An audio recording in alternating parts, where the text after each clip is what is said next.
post on our page. So the highest engagement gets the win. Thank you.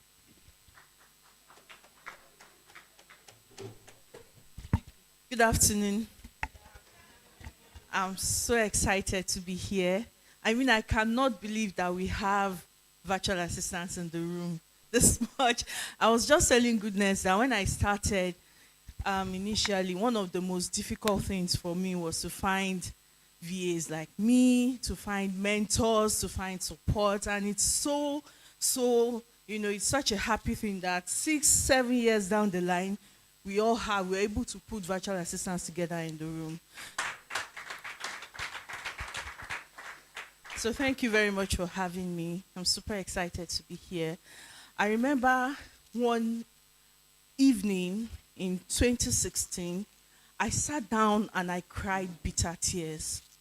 I cried because I suddenly found that I was not financially independent or sufficient. I could not meet my basic needs. I sat down and I cried bitter tears because I needed to buy sanitary towels. And I had the option of either asking my husband or asking my mom. And as a grown up woman and a mother of two, I felt it was nonsense. But there I was, having gone through my second C-section in 1 year. I was a grieving woman who had lost a baby, an afraid woman who was taking care of her 4 week, her preemie baby who was 4 weeks early. I was that woman who was in and out of the hospital, hospitalized because I was having ulcer flares. And I was on the brink of depression. So I sat down that day and I told myself the truth. I sat down and basically drew up a table and said, Banke, this is what is going on in your life. This is what you can help. This is what you can control. And this is what you cannot control. I couldn't control the fact that my body was broken. I couldn't control the fact that my heart was broken. I couldn't control the fact that my daughter was needing extra care. But I could control something, and it was my income. And so that was what led me, and I sat down and I was like, there has to be a way for a sick woman to make money from home. So I did the research. And today is history, right? I've been a VA since then. But the reason why I have told you this story is this. The only reason why I could start my virtual assistant business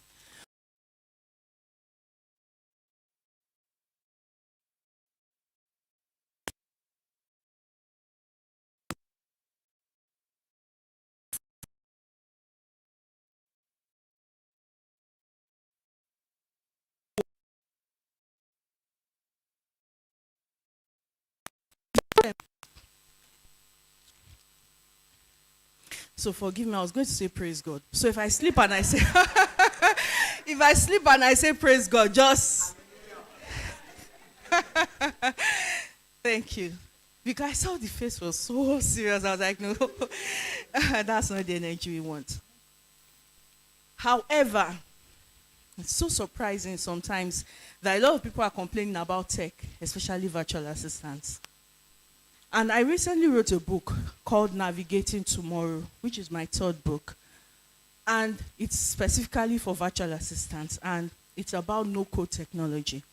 And as I was doing the research, I found out that virtual assistants, as we know it today, the foundation was laid in the 60s. Did you know that?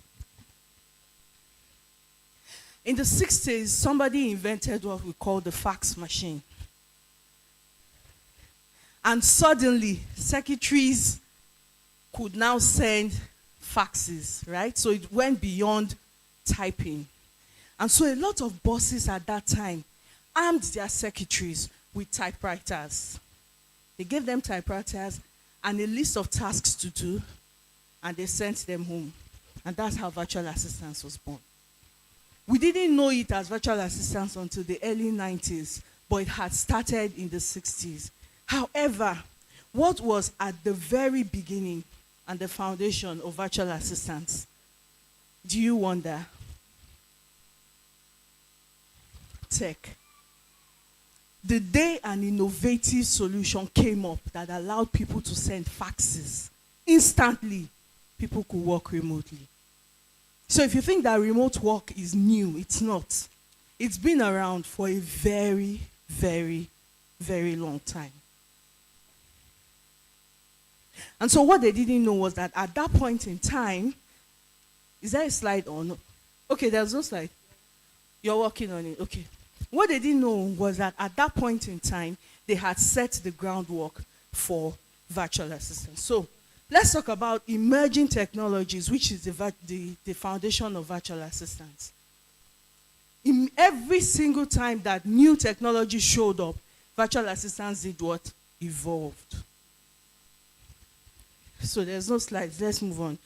Between 1960s and the 1990s, all services were purely admin. Is she okay? Okay. So between the 1960s and the 1990s, all services were purely administrative because they only had typewriters, right? And the fax machine. In the 1990s and the 2000s, services now evolved and began to include scheduling, trips, managing calendar, and responding to emails. Why? Because the internet came up. Are you following? Between 2010 and 2020, at this point, now 1 out of every 10 business had a website. And search engine became a thing. Once again, clients needed new technology and they needed help with new tasks. Once again, virtual assistants did what? Evolved.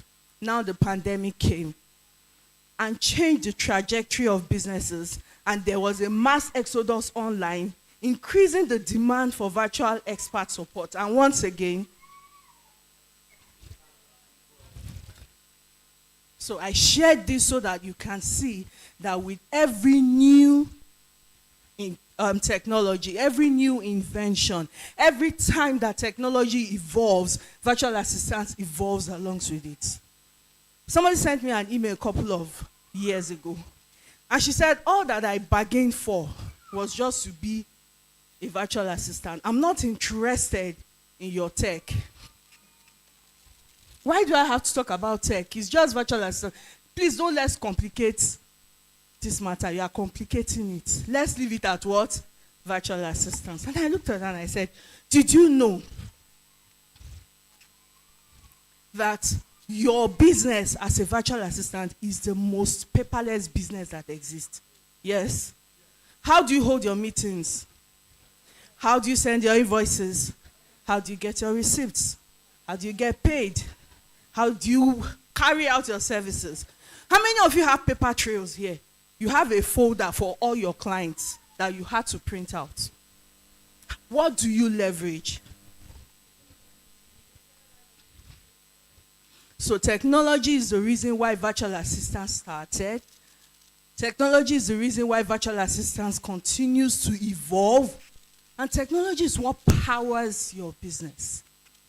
It does not just power your business, does not just power how you run it, but it also powers how you deploy your services and how you take care of your clients. Amen? Amen.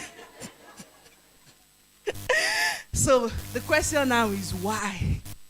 Why is it that every time that tech evolves, virtual assistance evolves?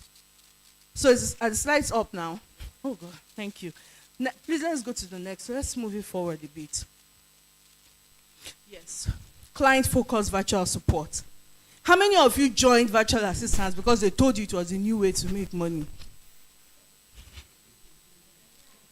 How many of you joined because you can work remotely?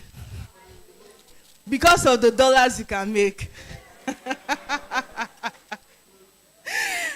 I joined because I was sick and I needed to make money, yes. But I'm yet to see somebody who told me they joined in order to satisfy their customers.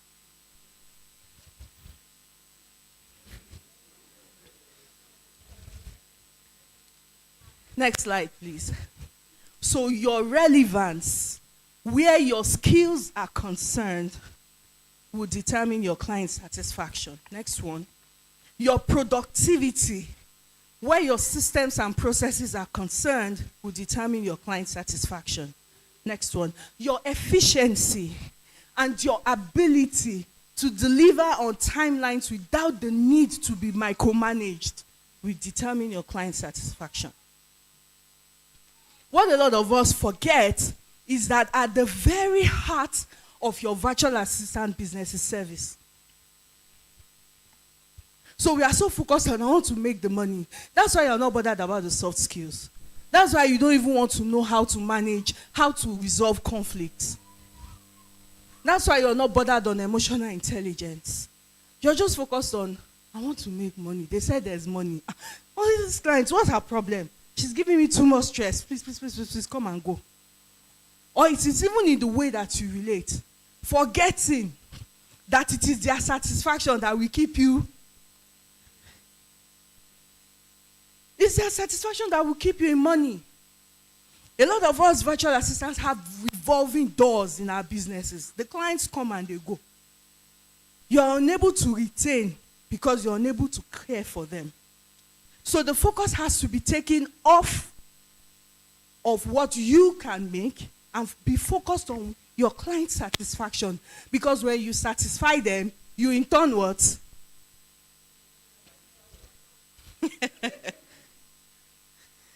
So the question now is, I asked the previous question, right? Why has virtual assistants evolved with every new technology? Let me tell you a story. I'm a storyteller, forgive me. My youngest, Toyosi, I think my kids usually go to school at about 18 months for some reason. And those girls don't cry. They didn't cry. I don't even know what kind of kids they were. Like, children, some children, you drop them in school and you'll be wondering. My children said, hi. And when I came in, they said, hi. And that was it.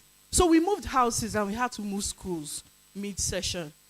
And I remember the first day Toyo went to the new school, she came back, she was not excited. The second day she came back, the second day I was taking her to school and she started to cry. Now, a child who normally doesn't cry, when they cry, you pay.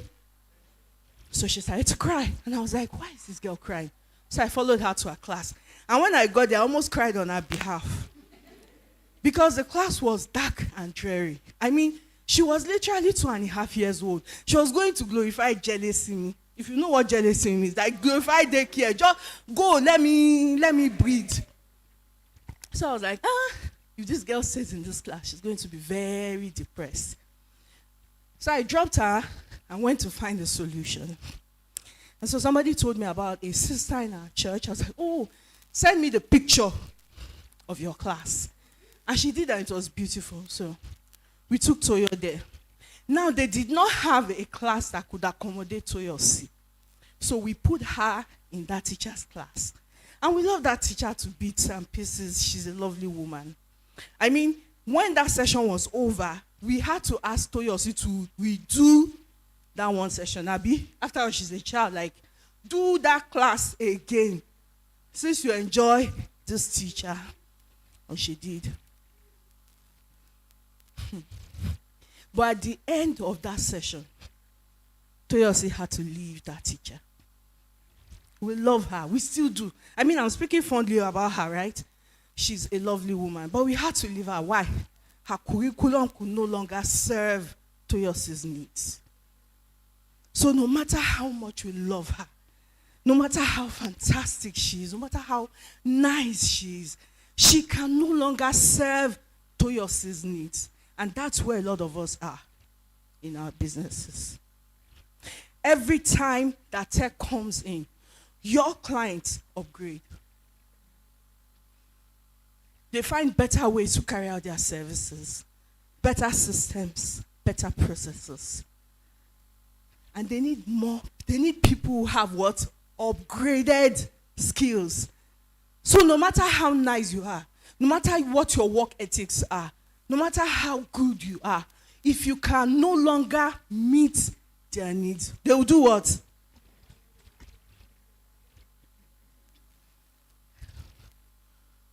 Next slide, please. Oh, please, I've gone past this place. Yes. No, the next one, the previous one.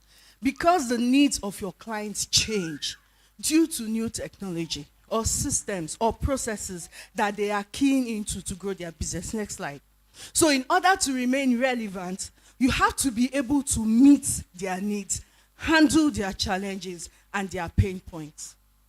If you fail at that, you fail at it.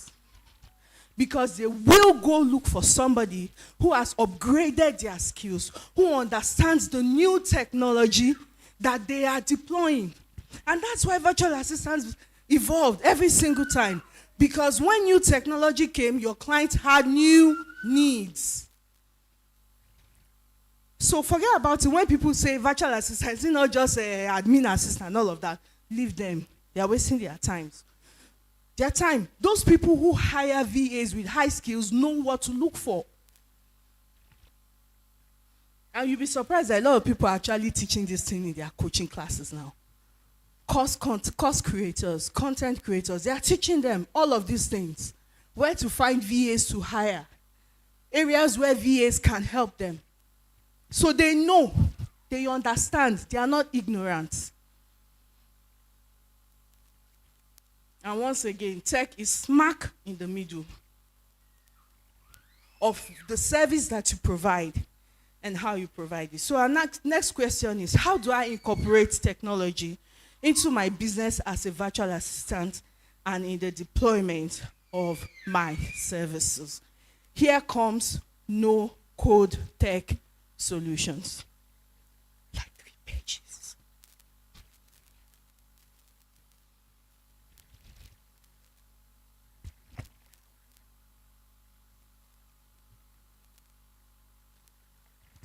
One more.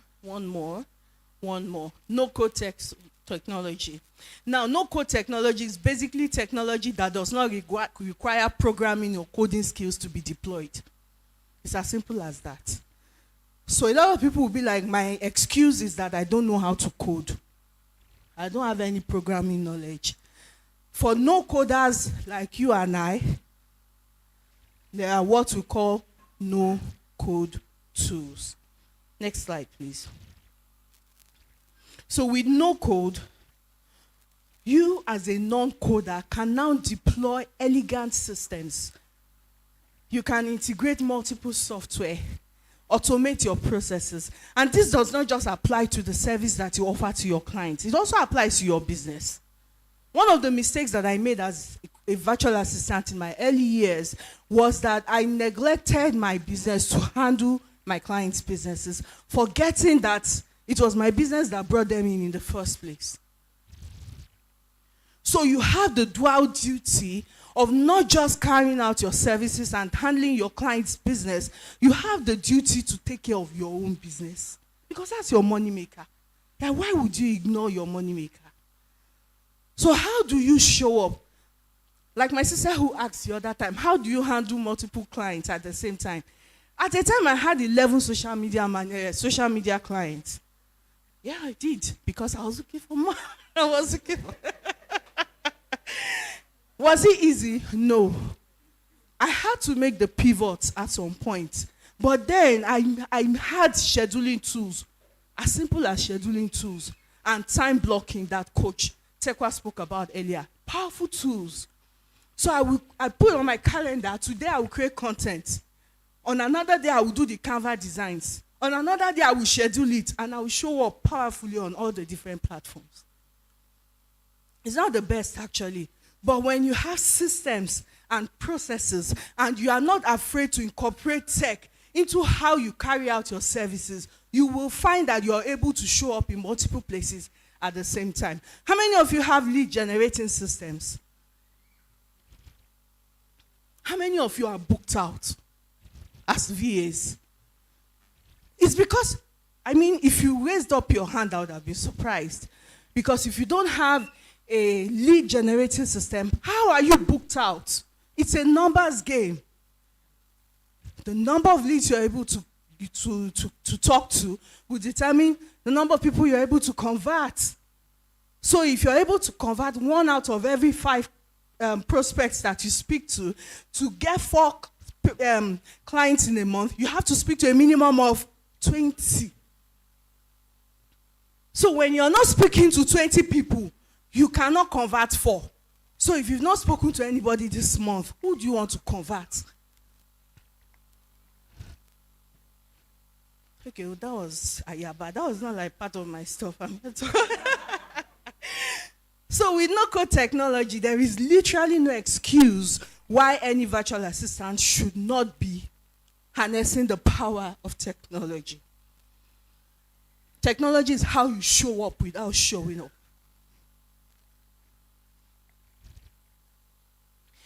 Technology is how you become productive. Technology is how you become efficient. But not just that. Technology is also how you help your clients help you. So if you have clients, for instance, somebody is saying, so you're talking about tech. Are you asking all of us to now become tech VAs? No. Whatever service it is you offer, there is a tech tool that you can use to help you and help your clients. So no-code tech has basically leveled the playing field. You know that, right? How many of you have built, who is into WordPress development or design here? Do you code? Okay, you don't do any code. So you probably use Elementor or a DV builder, right? Do you know that? I don't know how many websites that DV has, people have used DV builder to build, but you can line up all of those websites and you cannot say specifically that this is DV. That's because these no-code tools are so sophisticated that you can thoroughly customize it that one would not look like the other.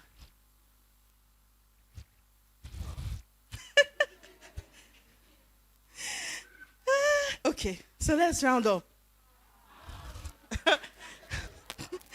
Next slide, please. So, no, the previous one. Business analysis, data analysis, product management, Scrum. How many of you are hearing about that? That seems to be the vogue right now. But did you know that there are specific no-code systems that virtual assistants can begin to leverage on? So I've spoken about if you want to, you need to use code for your business. But if you're thinking, if you've ever thought of stepping into a tech role as a virtual assistant, no-code tools can help you do that. And I'm one person, like Olayinka was saying, I'm one person that likes to test out a system before I talk about it. Over the last 4 years, I have consistently automated systems and integrated software for my clients using no-code technology for 4 years. And I have personally built my EdTech platform without a line of code. And we just onboarded beta testers on our app that was designed without a line of code. So I did not do Google research to come and speak to you. I think you should hear that in my voice. Like, this no-code thing is something that I'm very, very particular about. So there are 4 major areas that you can specialize in. If you've ever dreamt of stepping into no-code tech, or tech roles rather, as a VA, you can either choose to do ed tech, e-commerce, mobile apps, or websites. How many of you currently put up a blog post for your clients? How many of you maybe manage a Shopify, WooCommerce? How many of you do community management? Maybe you have to enroll on a course platform. You're already doing something similar. Why are you not niching down and specializing and making the money? When I was going to step into tech roles, the first thing I did was I started to do Kajabi. How many of you know Kajabi? Kajabi is an online course platform, very popular in the US. And that's what I started to do. All I did was to upload videos and, just set it up and all of that. And one day I was like, no, I should be able to carry my clients from ideation to execution. And so I went back, upskilled, and came back with a new package. And those packages range from 2K upwards, depending on the volume of the work. So you can literally say, I'll set up your sales funnel, set up your cost platform, and I will ensure that people get to your page, they make payment and auto-enroll, and all of that without you doing anything. Automated systems. So let me close with this.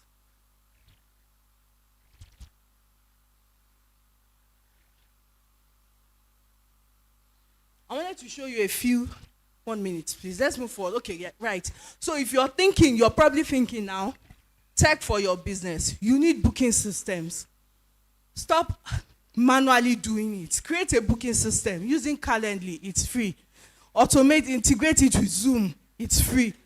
Integrate it with your Google Calendar. It's free. So literally no excuse to not do it. Lead generating system. You have MailChimp, you have Zapier, you have different options. You should have a lead generating system.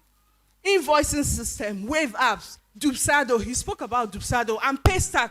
A lot of you are underutilizing Paystack.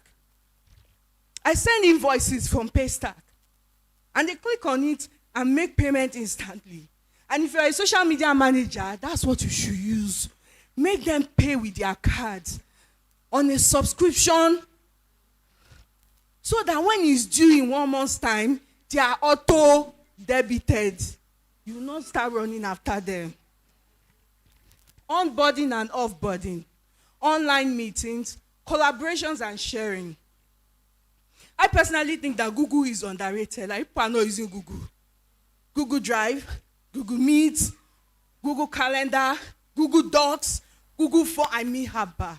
Even if it's Google alone you sit with, it's more than enough. CRM, that's client relationship management. You have Zoho, Zendex, and the rest. Okay, next one, please.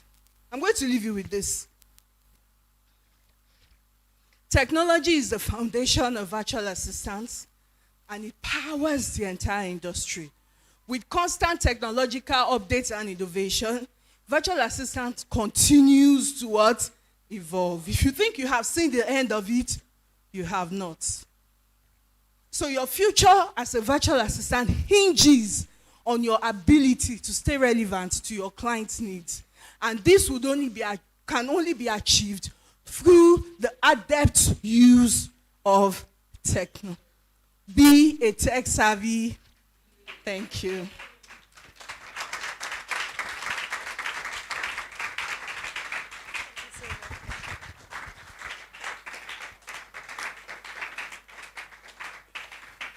Thank you so much, Ma. Ladies and gentlemen, I think she deserves another round of applause, please.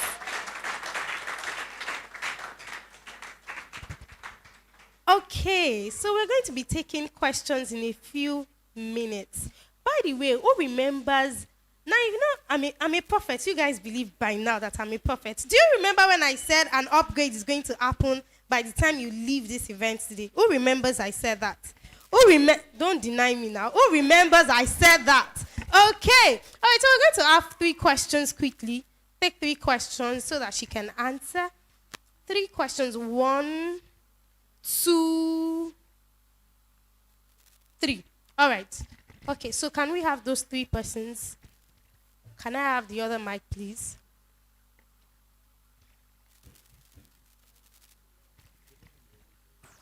Okay.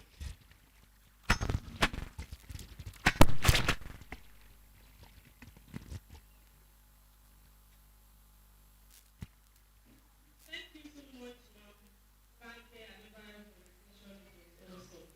Actually, when I called research virtual assistant, last year we had the PA summit with Gina Romero.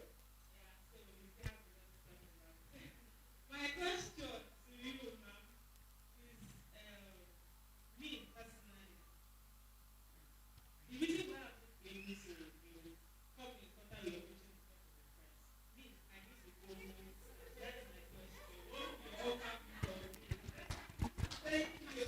All right, noted.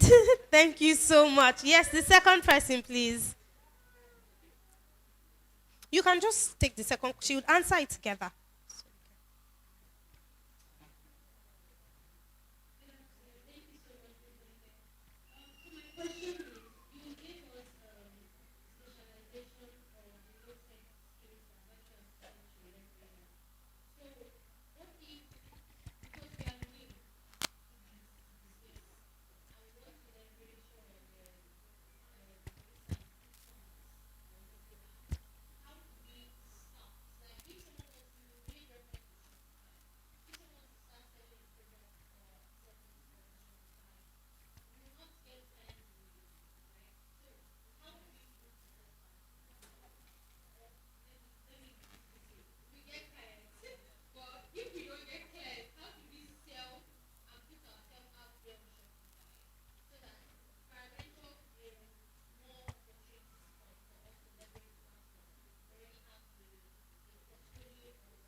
Then the last question. Sorry, ma, please answer the three together.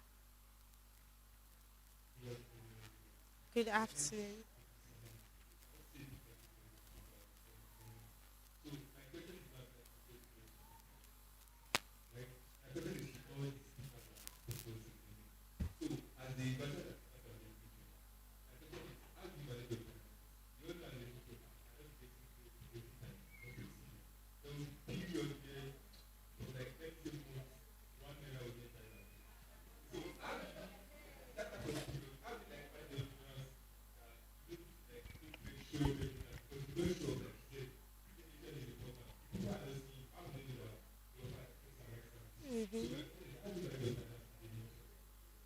Okay, thank you very much. So you can answer the questions. Okay. So you wanted to know how to get started with no code, especially e-commerce. Okay, so before you do that, I wanted to quickly tackle something. With remote work, with anything in life at all, your mental space is super important. You have to expect, even in the face of apparent obstacles, you have to be sure that this thing that I'm doing, because our thought process has a way of defining our environment. So I don't want you to say, "Well, what if I don't get clients on time?" What stops you from getting clients on time? So at every point in time, a lot of us learn on the work. Some people learn on the work as a rookie. That client was your guinea pig that you literally learned on. Do you get? So it happens. I just wanted to say that. What I want to tell you is with e-commerce, with no code tech, all of these platforms have they have some specific features that are like, how do I put it? No, not templates. There are features that are indigenous to those platforms. So for instance, every e-commerce platform definitely must have a shop, must have inventory, must have order. Do you get that? But then you now have the different providers now adding little jara just to make it exactly, just to give like an edge over the others. But the basic duties of those no-code platforms remain the same. So what you want to do first is understand what your no-code, the skill you're trying to build, what it requires. So understand e-commerce as much as you can. The important features that any e-commerce application must have. If you understand that and you get familiar, you will find that you log into an unfamiliar e-commerce platform, and in a couple of hours you'll be able to find your way around because you know the specifics that must be there. Let me give you a trick, something that I did. When I noticed I had downtime and I wanted to build my portfolio with Kajabi, what I did was I signed up for a free trial. Then I went in, created documents with details like I was creating documents for an actual business. I was so detailed that I did Canva covers for books, for lead magnets, like dummy businesses that did not exist. You can use ChatGPT to generate this information so you don't bother yourself too much. But during my time, I actually sat down and thought of all sorts of names. Then I created pages and courses on all, on the platforms that I wanted to work with. In this case, it was Kajabi. So I did all of that for dummy businesses, and I documented it. Took screenshots, took videos, and that formed a portfolio at the beginning. Because sometimes you know what to do, but nobody has given you a chance. So when you find somebody who is willing to look at your portfolio, he doesn't care if it was a dummy business that you did it for. You did it, you know how to do it, you know your way around it, he will give you the job. So that's something that you should consider doing.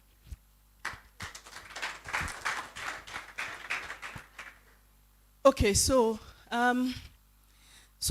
there will be dry months. If any VA says they don't have dry months, they lie. There are months that I even had dry months recently. But what I've learned to do with my dry months was not to focus on the money. What I did was to look inwards and look at all the things that I have been overlooking and work on them. And they usually just bring in the money. So it could just be my social media that I've been neglecting. I just focus on it. So it will not be easy. Sometimes, if you have savings, it's beautiful. It will also help when you're pricing your product to understand how to price it. So every time that I'm pricing my packages, rather, I'm thinking first, what is my running cost? Then I'm thinking about my income goals. So I'm not just charging you because that's a good amount. I'm charging you because I have an income goal, but I also know how much it will cost for me to carry out this service. So if you do things like that, you will find that in dry months, you have some money that will help you show up where you should show up while you're still looking for extra money. So it will come. It's how you use those dry months that matter.